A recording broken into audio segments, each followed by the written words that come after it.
Good morning and welcome to our reflection for Wednesday, the 5th of November. I'm reading from Matthew chapter 2 and beginning at verse 16. When Herod realised that he'd been outwitted by the Magi, he was furious, and he gave orders to kill all the boys in Bethlehem and its vicinity who were 2 years old and under, in accordance with the time he had learned from the Magi. Then what was said through the prophet Jeremiah was fulfilled.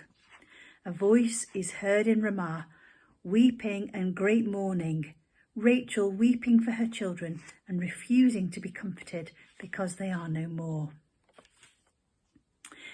After Herod died, an angel of the Lord appeared in a dream to Joseph in Egypt and said, "Get up, take the child and his mother and go to the land of Israel.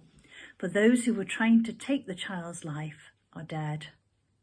So he got up, took the child and his mother, and went to the land of Israel. But when he heard that Archelaus was reigning in Judea in place of his father Herod, he was afraid to go there. Having been warned in a dream, he withdrew to the district of Galilee, and he went and lived in a town called Nazareth.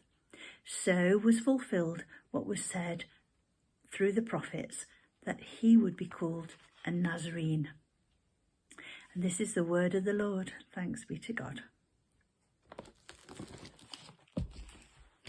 So it's been a fairly eventful time for Mary and Joseph and their baby boy, ending with a visit from the Magi. Unfortunately, they'd called at King Herod's house on the way, obviously expecting that to be the birthplace of a king, and that had alerted Herod. So when the wise men went home by another route, instead of going back to Herod to give directions, he organised a house-to-house search and murdered every male toddler in the region, a vicious act of genocide, which had been predicted by the young prophet Jeremiah 600 years before Jesus was born. Jesus was saved from execution because Joseph had been warned in a dream to leave, and the family went as refugees to Egypt. So no doubt the generous gifts from the Magi came in handy.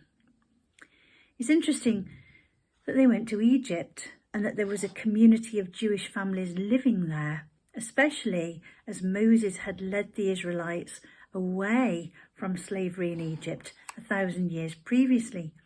And the Jewish people remembered and still celebrate this exodus by eating the Passover meal every year. But Egypt was outside of Herod's jurisdiction, so it was a safe place. Hopefully the family received a warmer welcome there than refugees experience in our time. This story reminds us that no matter what difficulties we face in our lives, Jesus has true empathy, because during his life here on earth, he experienced most of those issues himself, making him truly human as well as truly divine. So as we approach Advent and look forward to Jesus' coming again in glory, let's make sure that we are ready to fully welcome him this time as King of our lives. Amen.